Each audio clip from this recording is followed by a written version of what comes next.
Hello, hello, hello, hello. Welcome to Friday in December. Hey. As usual, if you guys are there, do type hello in the comments so that I know that I'm not sitting here all on my own. I'm quite happy to sit here all on my own, but much nicer to talk with you guys. So if anyone's out there, please do say hi. Good morning, Karen. May the force be with you. Good morning, Rachel. In your festive settings, hopefully. Good morning, Jay. Good morning, Maria. I have a very dodgy webcam today, so I've got my fingers crossed that it's not going to cut out on me. We hope not. We hope not. Good morning, Elizabeth. Good morning, Jane. You don't have to say good morning, just my husband saying good morning to me. I can see you from here. Good morning, everyone. Welcome to December. Aloha, Lisa. Good morning, Eva. Good morning, Jess. Fab, fab, fab. Lots and lots of lovely people. Good morning, Sue. Oh, lots of familiar faces. It's so lovely to chat with you guys each Friday. Yep, Pete's here working, and Eric is under this pile of blankets here is a dachshund. He's quite happy though. He's got a couple of blankets. He's all snuggled up. Good morning, Christine. Good morning, Zenia. Good morning, Debbie. Good morning, Sylvie. Good morning, good morning. Welcome, welcome to everyone. Good morning, Christine. Good morning, Karen. Wow, lots of lovely people. Hope you're all doing festive stuff. Maria, he is very snug. Yes, he's very snug. He's lying on a fairy blanket, and he's got two blankets over the top of him, and he's right by the radiator, so he's very warm. Good morning, Jessie. Good morning, Kay. Sue, a new view. Yes, there's a story behind that. I'll give you the short version.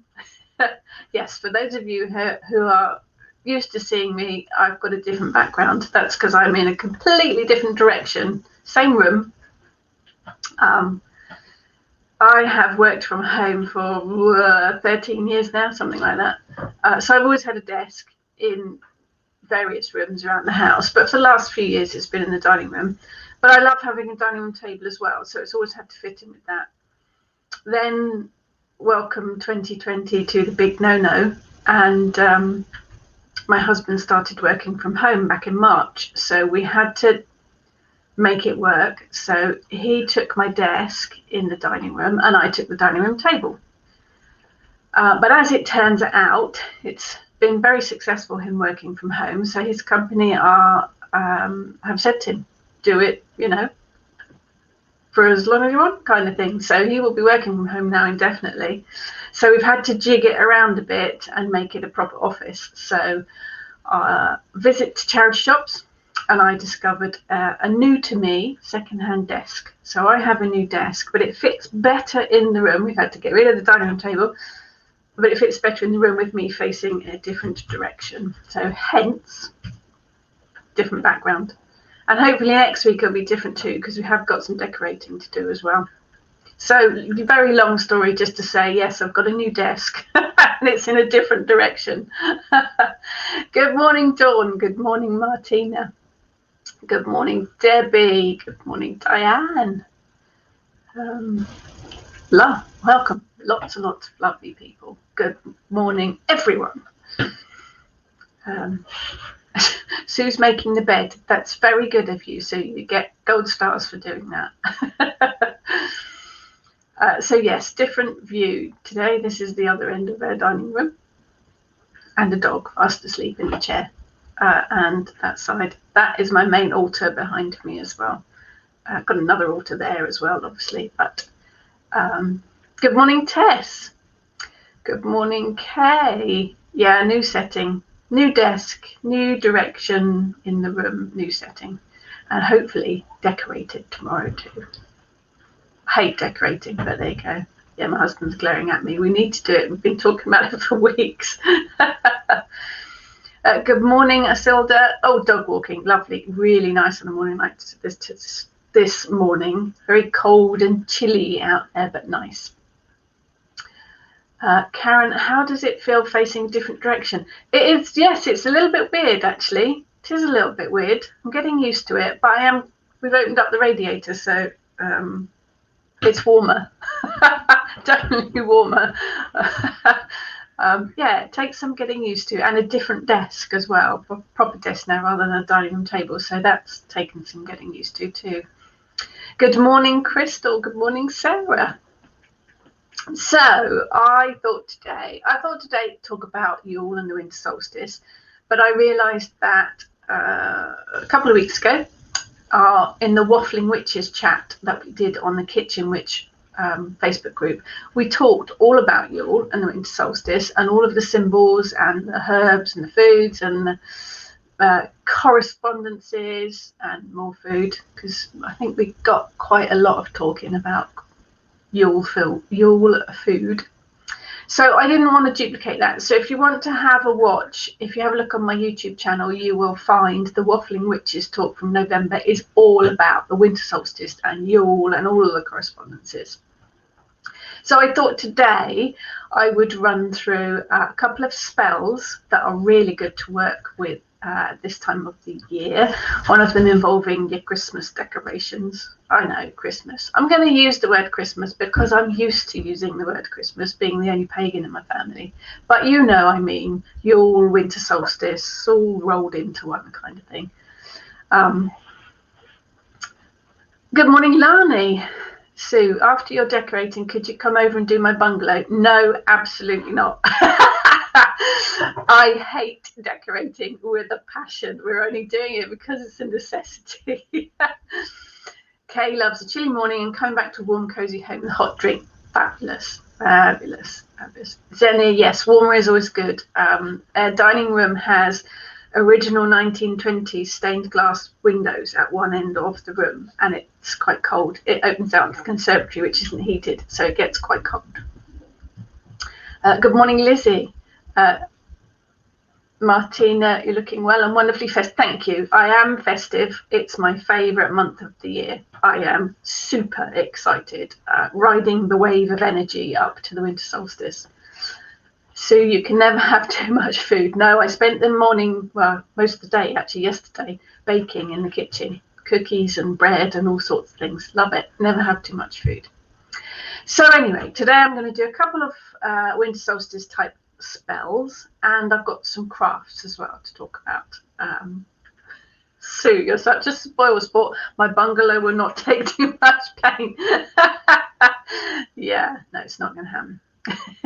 Jane, big thick curtains. Yes, we have. I've got some new curtains coming as well. We're used to sitting in the dining room, you know, for short periods of time, but to sit in here all day, particularly my husband who's right by the door, it's quite nippy. So yeah, warming it up a bit. Maria, it looks cozy where you are. Thank you. Yeah, it is. I love our little house. I do love our house. Sylvia's Christmas tree will come up this weekend. Excellent. Lisa, I've been struggling to get decorating during these challenging times. All alone out here this year, no family. Yeah, it's going to be a different one, isn't it? Good morning, Charlotte.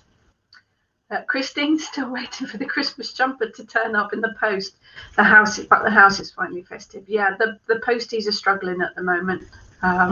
It'll get there. It'll get there. Fingers crossed. Good morning, Pia.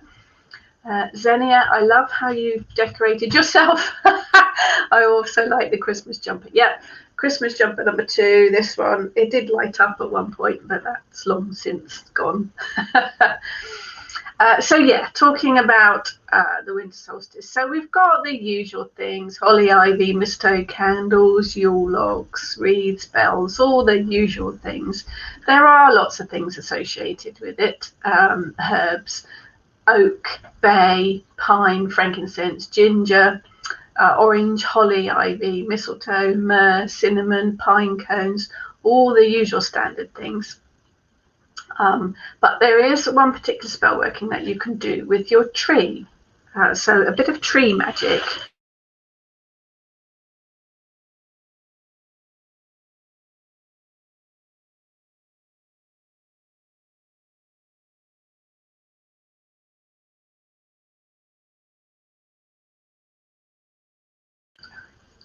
Sorry, my webcam is playing up.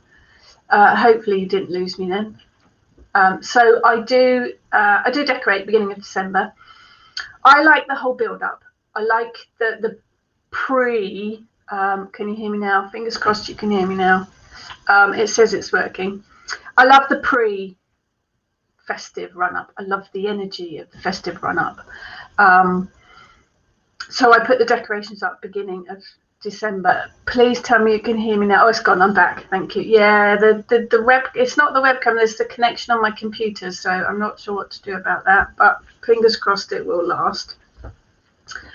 So I love the whole of December. So I do decorate early on, but I kind of think about it from the other point of view of the Sabbats. If you celebrate Samhain, I'm betting quite a lot of you put your Samhain decorations up beginning of October.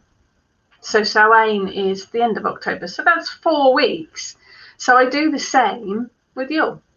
Although they did go up a little bit earlier this year because it was a bit of a rubbish year. I put it up.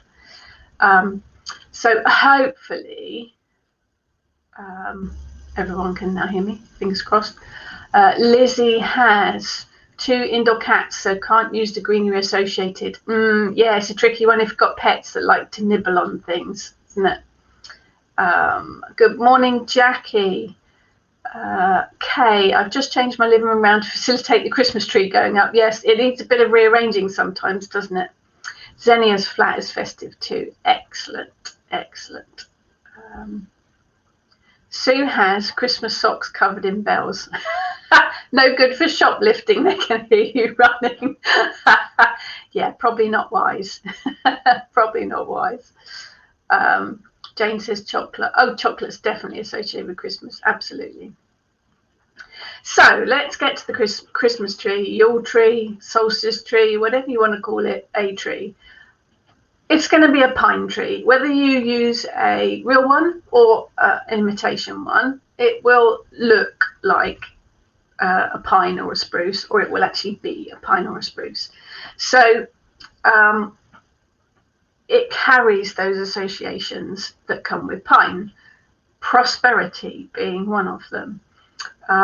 Even if it's a fake tree, it's designed to look like a pine or a spruce tree, so it carries that magic with it.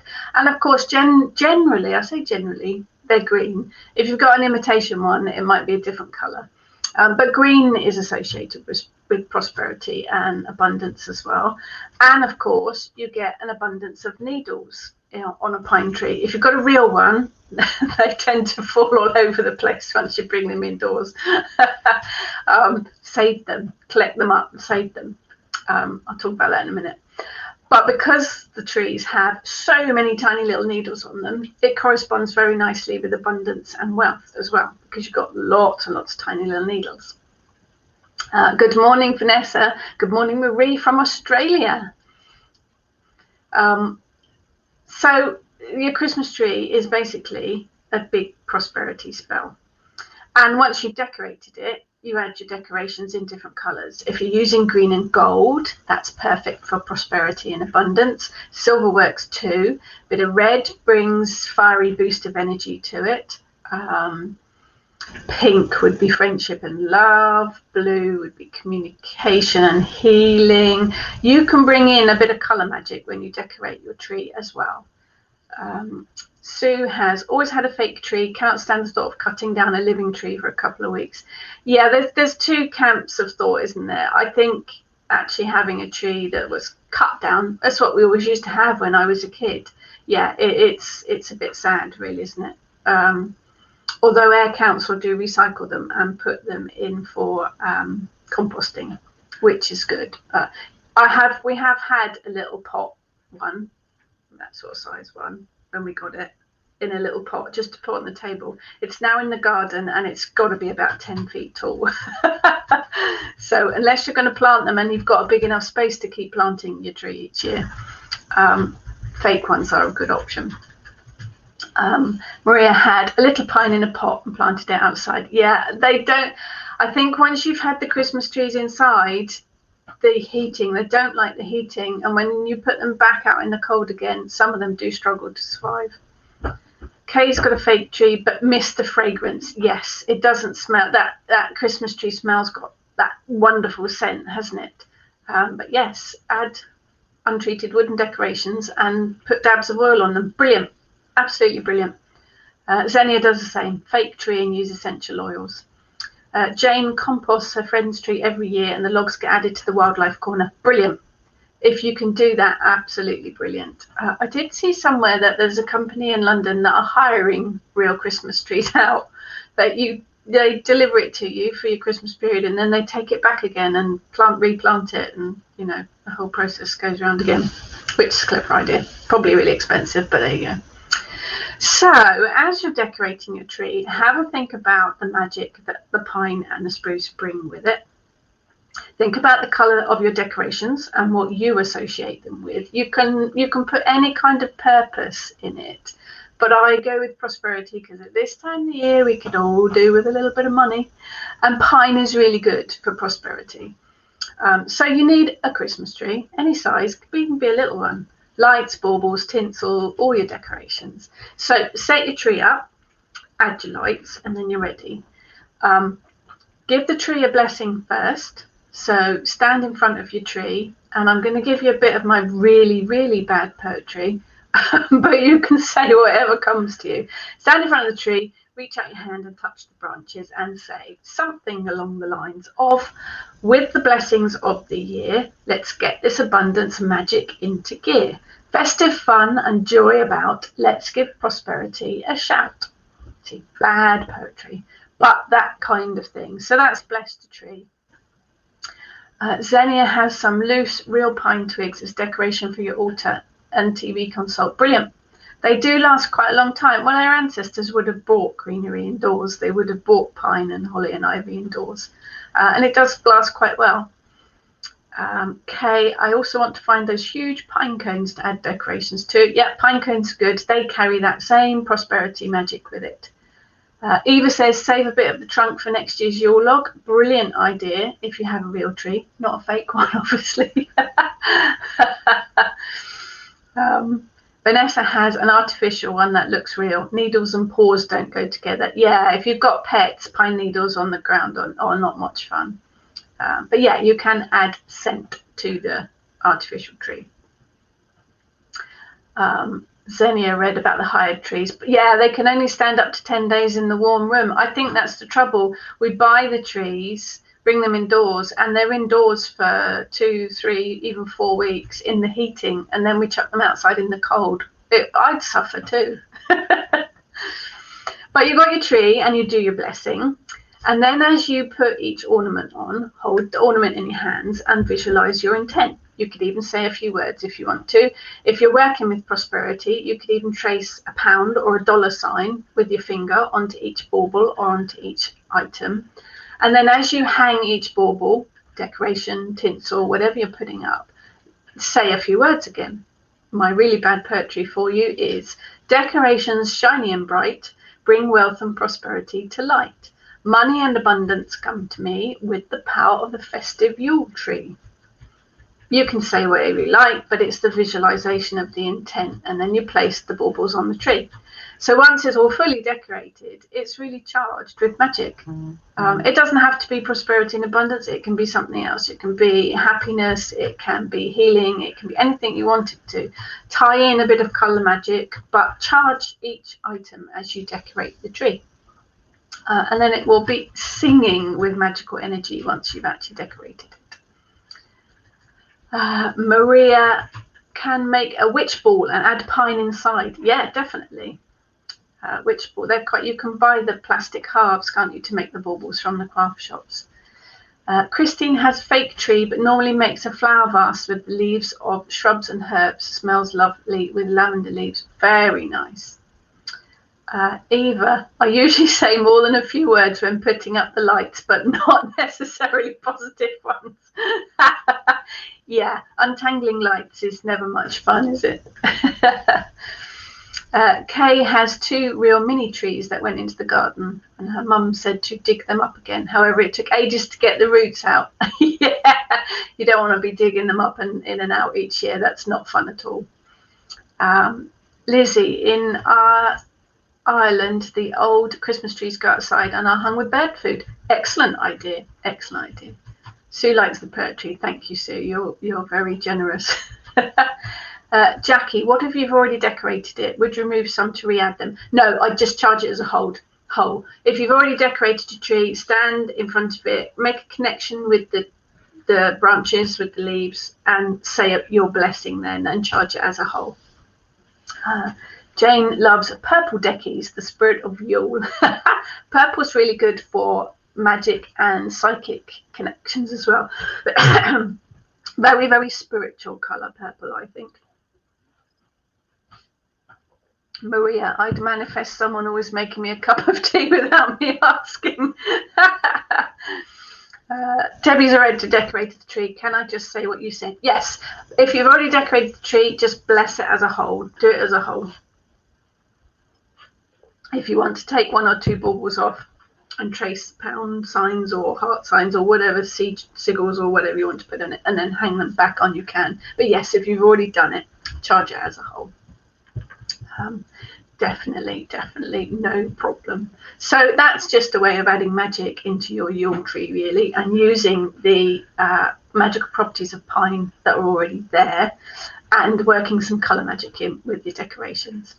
You could do it with anything. If you're putting pine or greenery over your fireplace, or any kind of flower arranging decoration centerpiece you might be doing, you can charge it all with your intent and charge each item.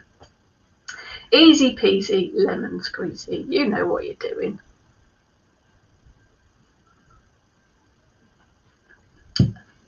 Jane, have you noticed a lot of the best witchy books are purple? Oh, now there's a colour for your next book, Rachel. I don't have any say in what colour my books are, Jane. That's all down to the publisher. They decide what goes on the cover and what colour they are.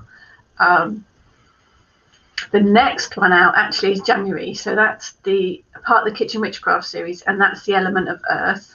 It's got a very, very earthy, witchy looking lady on the front, but all the Kitchen Witchcraft series are green, so generally, so they've got green. There is another one coming out in November next year, which is a Pagan Portals one, all about the triple goddess. That one's actually a pale blue colour with artwork that my daughter drew on the front. So, but yeah, I'll have to push for purple, won't I? Kay, it's a wonderful thing to do. Never done it before, but definitely doing this from now on. It's just we do it. We hang the decorations up. We put the tree up. So let's add some magic to it. Seems to make sense to me anyway. Mahalo, Lisa. Take care. Right, so the other thing, we talked about scent on the tree, and you can add essential oils. If you've got little sticks of cinnamon, you can tie them up and drop essential oil on them and hang them on your tree. And the cinnamon brings success magic with it as well. But any little sort of raw wooden decorations, you can dab essential oil on and hang on the tree, and that will bring the scent for you. But if you want to fill your house with the scent of Christmas, you could do like this week when I made mince pies, and the whole house smelled of festiveness. It was brilliant. Mince pies are one of my favourites. But you could do a simmering pot. I think there is a blog on the Kitchen Witch blog about simmering pots. But it puts the whole mood and the whole scent fills the house, and it's really, really easy. All you need is a saucepan, some water, and some spices, basically. You can do it in the microwave, but I like to do it in a pan on the cooker because you can leave it simmering for ages and it fills the whole house. So fill your saucepan half filled with water, and then you can add cinnamon sticks, and you can charge them with your magical energy as you put them in. So cinnamon for success and positive changes. Grate half a nutmeg in there. That's for money and for luck. Cloves, all really good for money and prosperity. We're still on the prosperity theme, but you can put anything in for any kind of intent. Slice an orange for generosity, energy, and happiness. Put sliced oranges in. Slices of root ginger or a teaspoonful of ground ginger for success and prosperity. And ginger always puts a boost of energy and power into whatever spell working you're doing. And drop a star anise in there as well, and that one's for good luck. pop all those ingredients or variations or, you know, other bits and pieces you might want to add in instead. And, you know, experiment with it and see which smells best to you and pop things in and out. And just literally put it on a low heat, stir it clockwise, and you can say some words if you want. Here comes bad poetry again. Spices filled with money, magic, power, prosperity, abundance, and success on me will shower. Bad, so bad. But you leave the pan on a low simmer, and it fills the house with a brilliant festive scent. Keep an eye on it, obviously, so that the pan doesn't boil dry. You can top it up if you want to. Once you've finished with the water, the spices and the herbs can be kept in it and all tipped on your garden as an offering, because they will decompose down, or you can take the bits out, put them in the compost heap, and pour the water on the ground as an offering. So you've got a house full of beautiful scent, magic flowing through the house as well, and then you've got an offering after. So double whammy, triple whammy even. Hi Emma, change of scenery. Yeah. Yeah, I've moved around the room. Okay, right now you've mentioned mince pies. My brownies are coming out. Wow, fantastic. Do love a good brownie.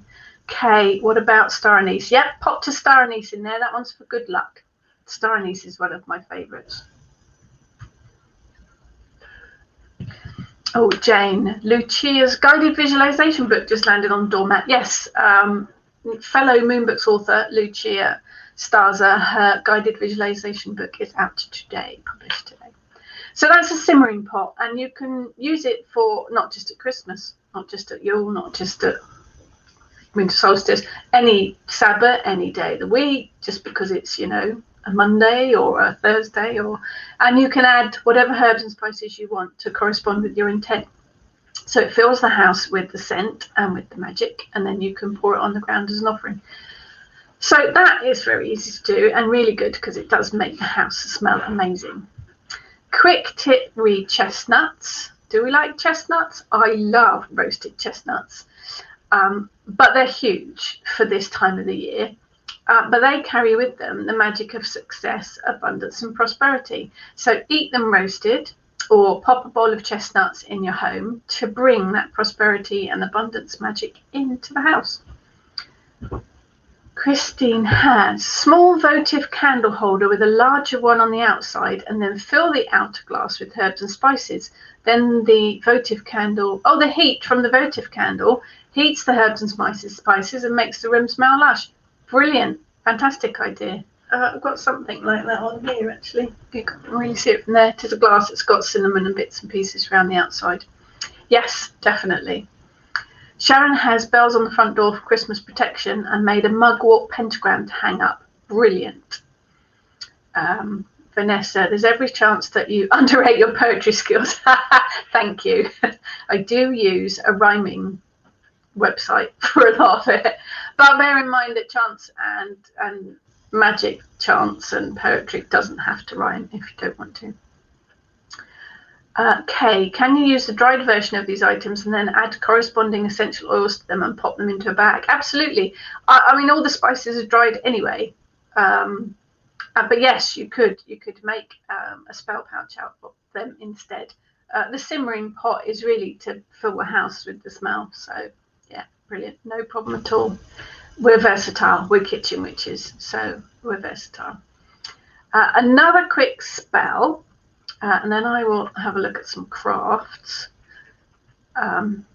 Debbie's setting up a simmering pot now. Excellent. Use whatever you've got in your cupboard and then experiment with it and see what comes out.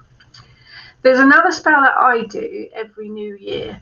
Now, you can do it on the day after the winter solstice if you prefer. You can do it the day after Christmas, or you can do it on the 1st of January. Whatever feels right to you, really. But it's based on an old folk tradition, and it says that the first day of the new year, open your back door and let out the old negative energy. Then open the front door to let in the new year, fresh and positive energy. So I've worked a spell around that idea. I tend to use incense with it or a scented candle, up to you. So I open the back door of the house and the windows at the back. Starting at the top of the house, I light the incense or the candle.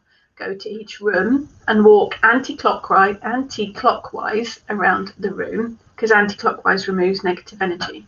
Waft the incense smoke or candle scent around the room and into each corner. You can say something as well. You can say, as the old year fades away, clear out the negative energy today. Do this in each room, working your way around each room upstairs and then moving downstairs, and you end up at your back door. So standing at the back doorway, and you say, out with the old, the bad and the debt, so mote it be. See, that didn't rhyme, but it said what it needed to say. Now you close the back door and the windows, and then you open the front door. Start from that point at the front door, and then go into each room downstairs and walk clockwise, because clockwise brings positive energy in. I am going to put this on a blog, so don't worry. Go around each room, wafting the smoke or the scent into each corner, and say, a new start, a new year, bring money and prosperity to me right here. Work your way through each room and then upstairs. Once you've done every room, I like to leave the candle or the incense burning safely, but you can snuff it out if you want to. And then finally say, blessings of prosperity are welcome to this house, make it so. And then you close the front door. So you've let out all the negative and cleared out all the negative energy. You've cleared, God, 2020 energy needs to bugger off, really, doesn't it? So let's sweep it all out. And you've wafted it all out with the smoke. You can do the same thing if you don't want to use incense or candles or scents of any kind. You can do it with a besom, do it with a broom. Sweep out the negative energy, sweep it all out the back door, and then you open the front door and bring all the positive energy in. So up to you when you do that. Kay, I often smudge the house this way. Yeah, it's a brilliant way of smudging the house, but you open the doors from the old to let out the old year and bring in the new year. Kay uses sage and Palo Santo. I don't use that, Kay, I must admit, because it's not native to the UK. I tend to use what's grown in my garden, but you need to use what you connect with, what you prefer when you're smudging, definitely. Christine, love that idea. We'll definitely do the clearing and bringing in the new. Yeah, we need to get rid of 2020 energy, don't we? Bring in some new positive energy. Kay uses a feather for sweeping out. Yeah, you can use it. I've got a whole magpie wing that I use sometimes for wafting. That works really well as well. Just a quick note on cookies. Well, we've mentioned mince pies and brownies. I'm sure most of us have some chocolates left over after the festive season. Usually the odd ones that no one really likes. And I hate to say it, but you might even be fed up with eating them. Unlikely, but you never know. But I like to collect up the chocolates that have been left over and put them into cookie recipe. Doesn't matter what type of chocolates they are. You can use any leftover nuts or figs or dates as well. Just chop them all into pieces and chuck them into your favorite cookie recipe. Vanilla cookie, chocolate cookie, doesn't matter. But chop them all up and just chuck them into your favorite cookie recipe. Just a random thing there for you. Lizzie, burning bay leaves with words written on them would be good. Bay leaves are brilliant for writing petitions on and burning. It works really, really well. Sharon, I grow sage and use it to smudge. It's not the American sage. Will that still work okay? Sharon, I use green garden sage every single time. I don't use white sage because it's not native to the UK. It won't grow in my garden, and I don't see the point of spending lots of money to import it and buy it when I've got green garden sage grown in my garden. So yes, I use sage. I often mix it with lavender and rosemary as well. Use for cleansing whatever you feel is the right thing to use. It's got to work for you, basically. Jane, forget New Year parties. Let's have a smudge-a-thon. Yes, let's all have a smudge-a-thon. That'll do the job, won't it? Kay says Palo Santo should only be used when it's naturally fallen dead wood, not by tree felling. It doesn't grow in the UK, Kay, so I don't use it. Senia, what are leftovers? Yeah, I know we don't often have leftover chocolates, but you know, just on the off chance you might have a few. Same with nuts and figs and dates and things. Chuck them in your cookies. Sharon uses a mixture of mugwort and lavender. I do like using mugwort. The Vikings used mugwort for cleansing things with smoke, because mugwort grows in the UK. So yeah, I do find something that works for you, but if it's grown locally or native to where you are, I think it works. So Christine's got to try and stop the dogs eating her sage plants. Oh no. Xenia, mugwort is fab from the supermarket. Also, lavender essential oil is good for cleansing if one cannot have the smoke. If you can't use smoke, on my Pathos Pagan blog, there is a blog post with all sorts of different options for cleansing and clearing without using smoke. Lizzie uses mugwort, rosemary, bay, thyme, and lemon balm from the garden, and also for solstice decorating. Brilliant. Jackie, what's mugwort? It's a wild herb, Jackie, that grows in the UK. I want to say Artemisia off the top of my head. To give it its Latin name. Mugwort. Yes, Artemisia vulgaris. Give its Latin name. Tall perennial with silvery flower spikes and dark green leaves with silver underneath. It grows wild in the UK. You can find it on roadsides and waste grounds. But it is ancient for healing, cleansing. Jackie, so would you be able to find it to grow it? Yeah. I've grown it in the garden. It's easy to grow in the garden. You can buy seeds of it or plants, small plants from the garden centres. So yes, it's quite straightforward to grow. Okay, only using Palo Santo as so its Native American way and considered respectful to the using of the wood of that tree. Yeah, I know it is used, okay, quite traditionally, but as I say, because it doesn't grow in the UK, I don't tend to use it because there's so many other things that I grow myself that I would rather use. Jane's sage gets eaten by rosemary beetles. Can't kill them, so I chuck them over the fence. They eventually get worn out, finding their way back, and they're too tired to breathe. Okay, my husband does that with the snails that he finds in their garden. Let's not tell our neighbours. Lizzie, once you get it in the garden, it'll be forever popping up. Yes, mugwort does grow like a loony, a bit like mint, so do be careful with it. But at best grown in pots, I think. Good morning, Teresa. Sharon, mugwort grows fab in the garden. Plant it with smaller herbs around the bottom to stop it spread. Yeah, it does spread. But it's nice because it's got a silvery grey foliage to it. So I mentioned pine needles from your tree earlier. If you have got a real tree, do save the pine needles.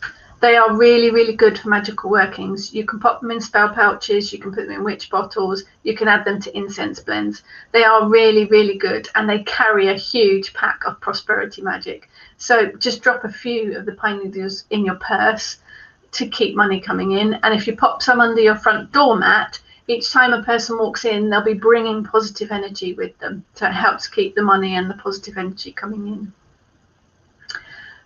Kay says, I'm now learning about all the options of herbs and woods and adding them to my garden to be self-sufficient and using the vibes of this country. Absolutely, Kay, absolutely. I think it's about using what you grow and what's local to you. I think it has a stronger energy to it if it's local to you. Christine does the same with her slugs and snails, and Sue. So actually what's happening is all of the neighbours are just throwing the slugs and snails over the next door neighbour's garden. So it's actually just, it's creating a circle, isn't it? If everybody's doing it, you're throwing them away and they're all coming back to you. Poor slugs and snails. They are the only one we really have problems with in our garden. They do tend to eat everything. Jane, snails and slugs should be taught how to fly. Yeah, they are. Whee! So I've got some decoration ideas that you can add your magic to as well. I don't have any. I should have a show and tell, really, shouldn't I? But these are just easy peasy ideas for craft things. Yule log, quite a traditional thing for this time of the year, but you can make little tiny ones to hold place cards or to hang on your tree. Just little sticks. Cut them into 2 or 3 inches. If you've got a hot glue gun, brilliant. You can glue bits of feathers and evergreens and seed beads and decorate the little tiny weeny logs. Use them with a bit of ribbon to tie them onto your tree, or use them as place card settings. Really easy peasy thing to do. Jackie is excited. My husband's a gardener, so if I get him these seeds for Christmas, he could help me look after them. Perfect, Jackie, perfect. Actually, the very, very lovely Hearthguard, my inner circle ladies, Heather, she sent me a mandrake seed. I have one tiny little weenie. Oh, it's gone.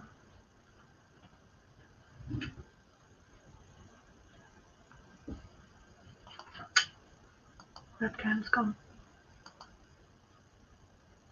Can we put something on there? No. Right, my webcam went then. Hopefully you can still see me. I've swapped webcams. I had a backup webcam. See, I'm not silly. This one's a bit dark. But I've got a mandrake seed. So I'm going to attempt to grow that this year. Hopefully, I don't know what to do about my webcams, but you can hear me. Thank you. I am glad that I'm back. Yes, my backup webcam, slightly different angle, but there you go. So yeah, I've got a mandrake seed to try this year, so that should be fun to try. Oh yes, Teresa, good point, Teresa. Thank you. Don't confuse Artemisia absinthium wormwood with your Artemisia vulgaris mugwort. Two different things. Yes, wormwood is not. That's quite toxic. Yes, you want Artemisia vulgaris, which is mugwort. That's the one to grow. Oh, you could grow wormwood if you want to, but you need to be very careful with that. Yes, I've swapped webcams because my webcam froze. I bought a really expensive webcam. That was the one that froze, but there you go. Back to the cheap one now. Anyway, we talked about pine cones. Someone mentioned pine cones earlier. They are really brilliant for decorations. But one thing I would mention, when you're collecting pine cones, please make sure that they're all open when you collect them. Once they're open, it means it's spread all of its seeds inside. If they're still closed, they've still got seeds inside them, which can be used for growing new plants or feeding the animals. So only collect the ones that are open because the seeds have all disappeared and done what they need to do. They make brilliant decorations. If you're worried about any kind of nasties on them, once you buy in the shop, I've already been through a process to clean them. But if you're collecting them and you're worried about any kind of bacteria or stuff, you can bake them in the oven for about 20 minutes, 250 degrees, just for 20 minutes. The baking process helps open the pine cones up properly, but also destroys any bacteria that might be lurking. If you want to, it's up to you. Okay, where can we get the very large pine cones from? Craft shops do sell them, but if you go for a wander in a forest, hopefully you'll be able to find some. Jane, your fisheye webcam has actually twisted your chest of drawers. Yeah, it does. The fisheye one is the very expensive one. What a waste that was. Never mind. Anyway, but yes, pine cones. And of course you can decorate them. Pop a bit of glue on them and dip them in glitter.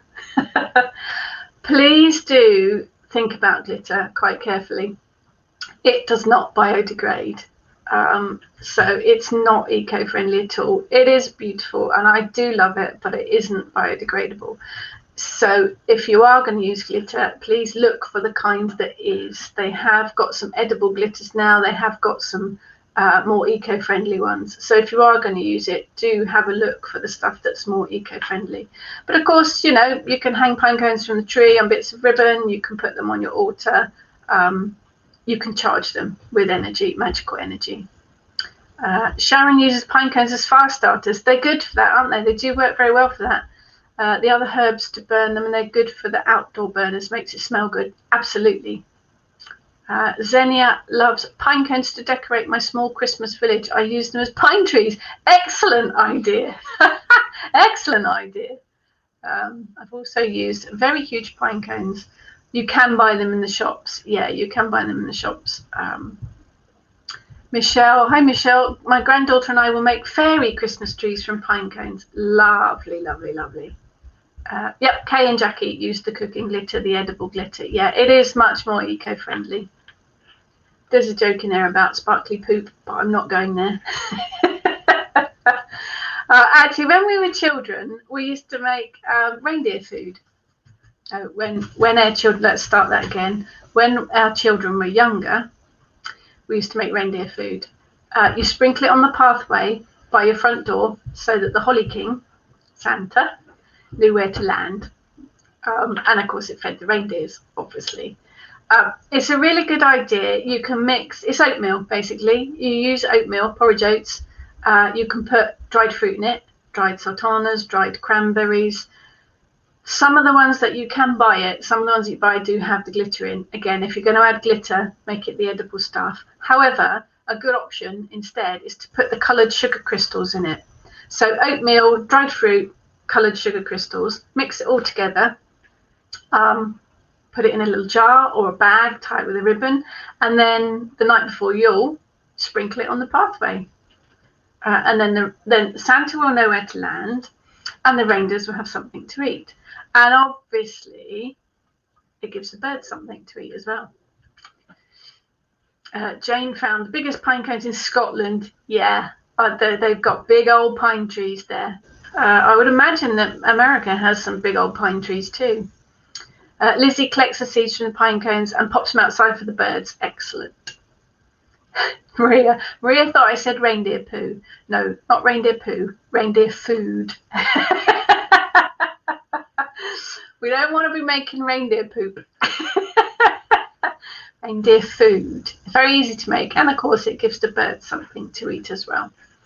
The other thing is bay balls. If you could get the foam ball shapes from the craft shops and you've got a bay tree, just poke the leaves all around the foam ball to make a bay ball. You can also add in cloves or other leaves, holly, things like that. Very, very easy. Oatmeal, Jane, oatmeal doesn't go down well with slugs, so that's more protein for the birds. Excellent. Yeah, Michelle's dog would eat it before the birds can get to it. Yes, they do that, don't they? Kay loves a good fire pit. Uses old cuttings of rosemary and lavender for a wonderful fragrance. Fire pit's brilliant. And if you have barbecues in the summer, although I have been to a Christmas barbecue before now, which was good fun, you can chuck all sorts of herbs and twigs and things on there to make it smell nice. The other thing is acorns. If you have collected some acorns, you can paint them. I've seen some on Facebook that are beautifully detailed with tiny little decorations on them, or you can just spray paint them, and then they can be hung on ribbon on your tree or put on your altar, because acorns bring lots of magic with them as well, lots of growth and new opportunity ones. But easy to do. And there's the good old salt dough decorations. I'm guessing a lot of us have had a go with salt dough. It's so easy to make, and it's so brilliant for making decorations for the tree or your altar, for any of the Sabbats, really. You can use cookie cutters to cut out shapes. You can mix in a bit of glitter, edible glitter. Not that you eat salt dough, because it'll be disgusting. But cinnamon as well works really well in salt dough. Any of the spices do actually, that will give, and it gives it a scent as well. So salt dough is really fun to make with lots of different crafts.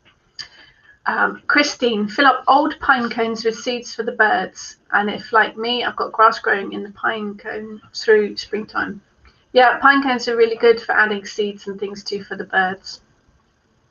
Maria needs to move somewhere where you can use a fire pit. They are fun.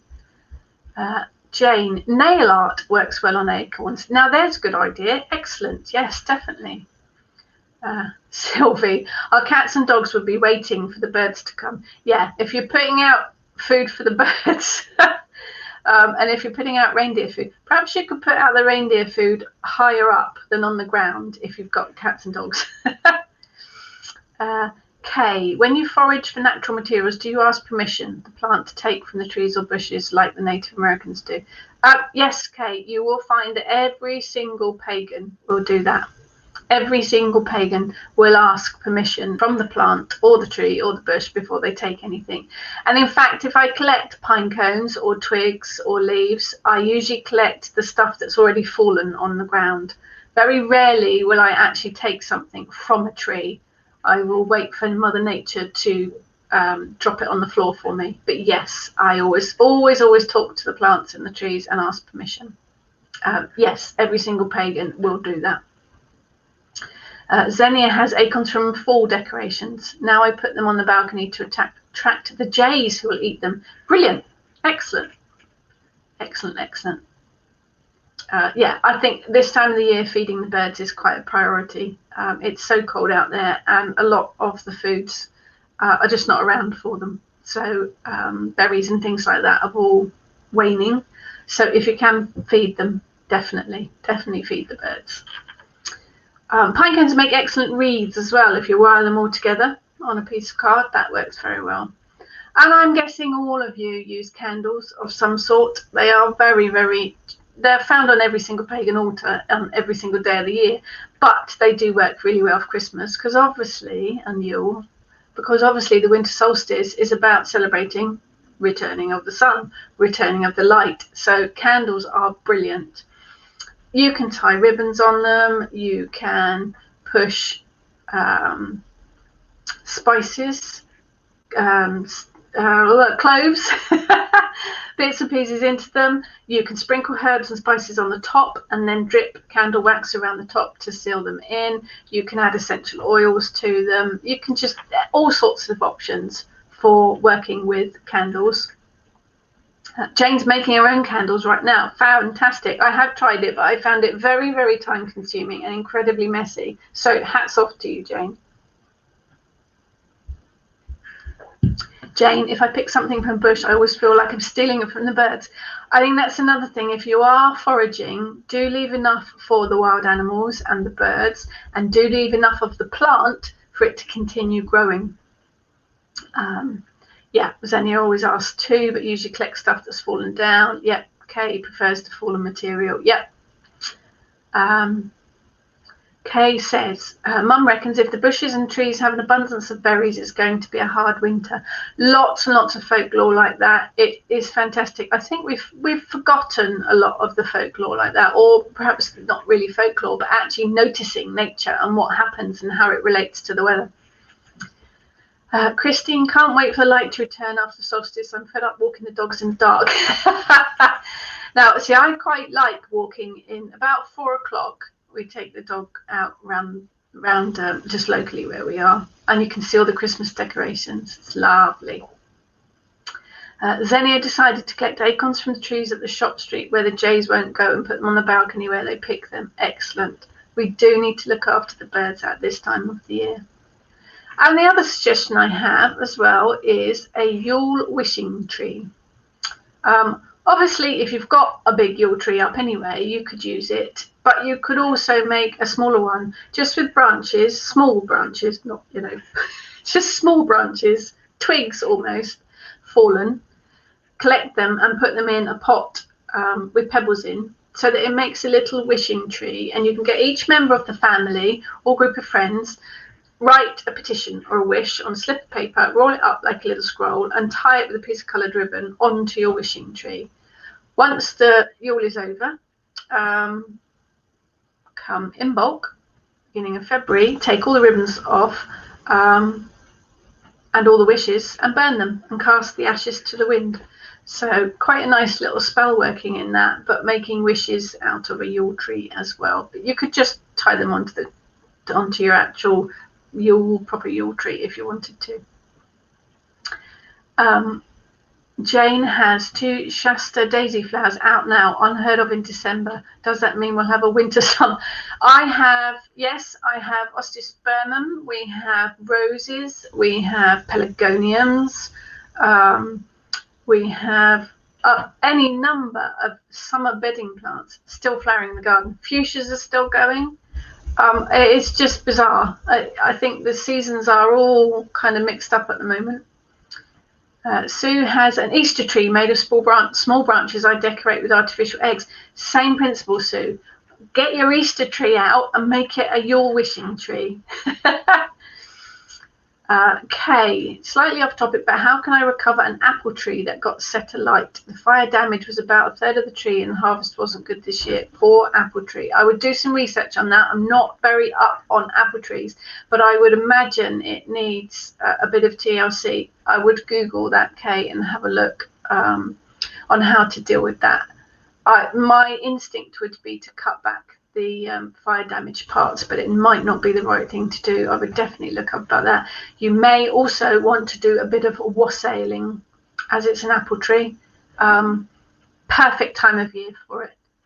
Do some wassailing to give it some extra magic healing.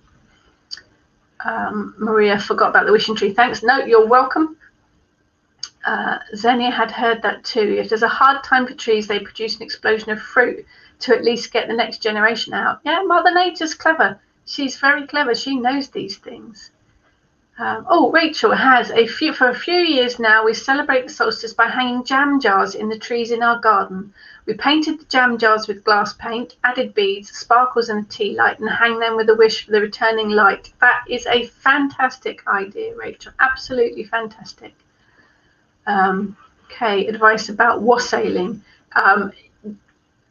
I think we posted a link to it in the Kitchen Witch Facebook group, but it is basically an old tradition that's done at this time of the year-ish every year for the apple orchards, to all the apple trees.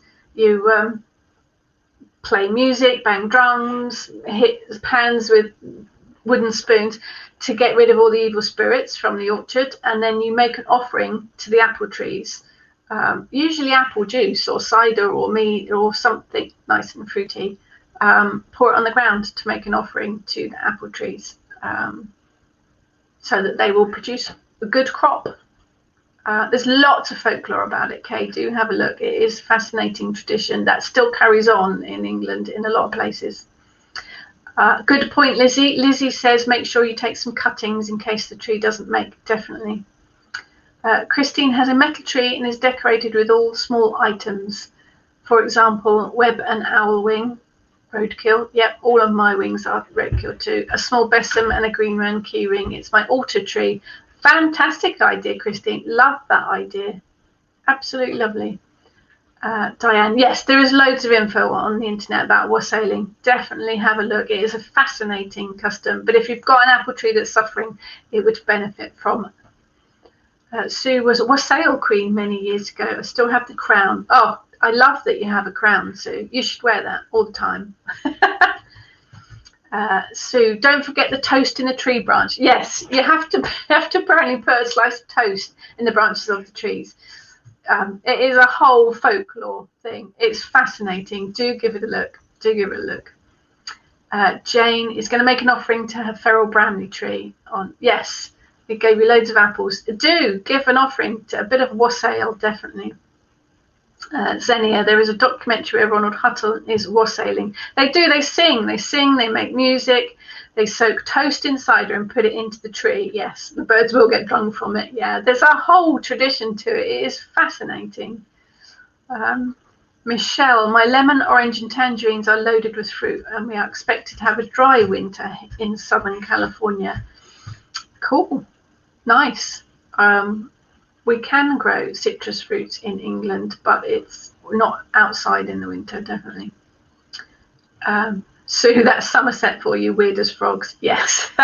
Yes, wassailing is a West Country tradition in England, but it is fascinating to look. So yeah, definitely. Actually, I was watching the Food Channel yesterday, and Hugh Fearnley-Whittinstall was on a wassailing thing as well. So it's a tradition that still carries on to this day, which is lovely. Kay, I love the prayer trees where you put your loving thoughts onto ribbons and then tie the ribbons on the tree. Okay, I'm probably going to upset you now, Kay. I hate them. There is one at Knowlton where we visit quite often, and I know there's St Nectan's Glen. They have them tied to trees. Quite often you will find trees with ribbons tied to them. Please don't do it. Please don't do it. The ribbons restrict the growth of the branches. The ribbons can cause damage and infection to the trees. They are generally not biodegradable because most ribbon has got some kind of plastic or man-made material in it somewhere. If you are going to leave an offering at a wishing tree, leave something biodegradable. Put a flower there, put some birdseed there. Please, please don't tie things to trees. I know it looks fantastic and I love the idea of it, but it is so damaging to the ecosystem and to the tree itself. So I'm sorry, Kate, I don't mean to upset you. But it is a practice that we should really, really not be doing. I've even seen plastic bags tied to the trees and all sorts of things. Good, I haven't upset you, Kate. Yeah, it is a lovely idea. And if you're going to do it, just leave an offering for the tree, something biodegradable, but tying things onto them. You've seen trees where things have all grown around whatever's been tied to them. It's really bad for them. It does. It can cause all sorts of infections for the tree as well. Xenia, though there are huge fruit tree plantations near my hometown, I don't know any similar tradition which is local. I have a feeling that we, Northern Germany, don't do anything traditional. Oh, I think you'd be surprised, Xenia. It's worth looking into it. It is worth looking into it. You may well find that there are all sorts of traditions that may have been forgotten. Christine, hate to see people tie things so tight, chokes the branch. Yeah. Lizzie, better offering that I give to trees is to pull a few strands of your hair and wrap it around the tree. Kay, when you know better, you do better. Oh, I like that. Very good, very good. Christine, try leaving some compost in a small bag, paper bag, obviously, or just tip the compost on the ground. You can use paper that will fall off. They've started doing that at the Glen, but think they remove them every week. Yeah, I think it is about looking after the trees, really. Don't just leave your wishes there. Leave a bit of your magic there, but not things tied to the tree. Definitely not. Sue, just leave a prayer at the tree. Definitely. Yeah, leave something that's not going to damage it or the ecosystem. So that's kind of lots of ideas, hopefully, lots of stuff today. I hope you're all feeling very festive. I hope you're all going to get your Yuletide jumpers out. There will be a thread in the Kitchen Witch Facebook group in the next few days for you to all share your Yule jumper photos, because I'd love to see them. Maria suggests writing your wish on a bay leaf and leaving it. Yep, as long as it composts. Yep, Jane suggests compost in a small libation. Yeah, leave, flowers, leaves, anything that's going to break down. Karen pours milk and honey as an offering. Brilliant. The fairies like that as well. Yeah, it's about thinking about nature. It's about being in tune with nature and not doing anything that's going to damage it, really. Debbie's simmer pots on the go, filling the house with scent. Fantastic. Lovely, lovely. Diane doesn't own a Yule jumper. Diane, what are you doing? I had 3, I think. Yeah, gotta have a bit of fun. Gotta have a bit of festive fun. So that's kind of it for me today. Lots of chat. Thank you so much, everyone, for joining me.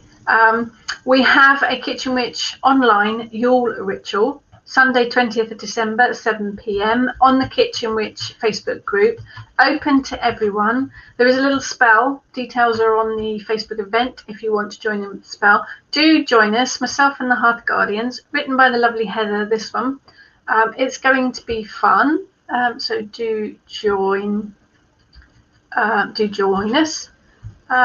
Teresa, honeysuckle can be really damaging if not kept in check. I had to rescue an ash tree in my garden after it got smothered by honeysuckle. You could see where its growth was deformed.